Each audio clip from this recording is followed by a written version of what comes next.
starting or has already started in most of the country. Children under 12 are still not eligible for vaccines, and there are so many challenges among them: masking, social distancing.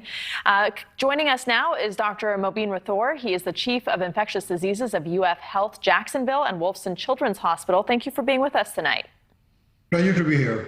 So do you see more shutdowns in the future amid the rise of the Delta variant and schools closing in-person instruction?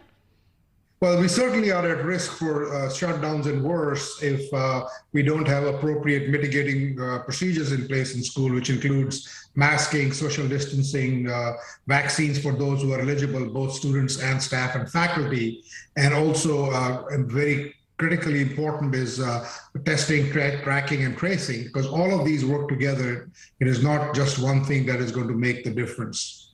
Yeah, the FDA is warning parents against getting children under 12 vaccinated. Why is that? And when do you anticipate children will be able to get the vaccine? Well, I think the important thing is the vaccine is not approved for children under 12, and FDA is still evaluating the data that has been submitted to them. So I think it only makes sense not to vaccinate children under 12, and not only the FDA, but the American Academy of Pediatrics, which represents more than 67,000 pediatricians, has done the same thing. I think the conventional wisdom was that it's going to be around Thanksgiving, but I know FDA is putting a lot more resources into that. And of course, they're not going to take any shortcuts, as they should not. And they're going to try to get this vaccine out as soon as it is possible without taking its shortcuts, and making sure it is a safe vaccine, effective vaccine, and it protects our children. And assuming it does get approved sometime in the near future, do you think that the COVID vaccine will be mandated for kids in public schools the way other vaccines are?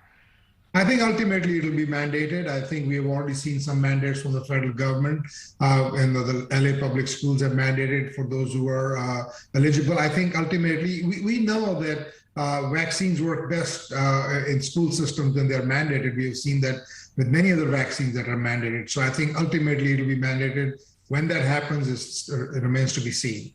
So before the Delta variant, it was widely reported that children weren't getting seriously ill from COVID, hospitalized, dying. What should parents know now as they send their kids back to class?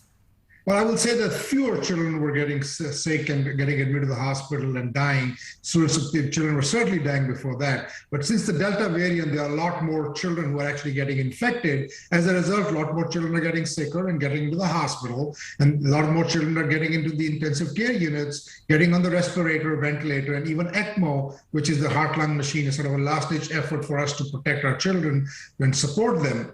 I just give you an example. In the first 18 months of this pandemic in Jacksonville, we had 3 deaths in children. That's 1 death every 6 months. In July and August, we had 4 deaths. That's 2 deaths per month. So that speaks volumes in terms of what's happening in the hospital. Let me give you another figure here. Our previous worst month was January of 2021, and we had 58 children in the hospital that month. July and August, we've almost doubled that.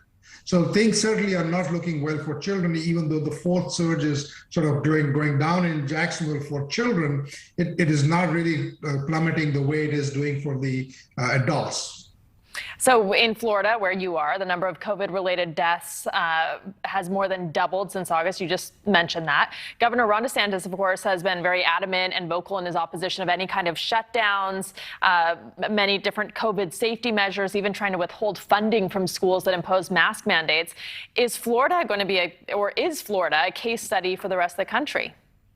Well, certainly we know wherever you are, whether it's Florida or another state, if one does not follow the accepted and well-known safety measures and mitigating processes, you are going to see increased number of cases. If it happens in schools, it's going to be much worse in schools. Our schools in Jacksonville opened about 4 weeks ago now, actually. And it's only starting September 7th that we have a mask mandate. And I can tell you, as of yesterday, there were almost 2,100 children who were infected with coronavirus in our schools. And I hope that with the mask mandate, that number does not keep on increasing the way it has increased. That's more than 500 cases per week. So I think we need to be very careful that we do not be very nonchalant and cavalier about it, and make sure we do the masking. And again, as I said, vaccines for those who are eligible, both students and faculty and staff. We need to protect our children.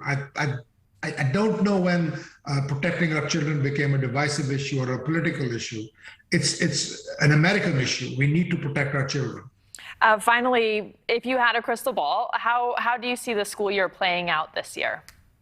Well, first of all, I'm hoping that the vaccine will become available for children for 6 years and older very soon, so we can start immunizing all the children who go to school. That will certainly make a big difference. And if we don't mask, and if we don't have vaccines for all the eligible people who are in the school system, and we don't do social distancing and other mitigating processes, unfortunately, we are going to see a lot more infections. And you've already seen nationwide, there are many places the schools are shutting down, students are being quarantined. So unless we take very serious action, I'm afraid this will continue.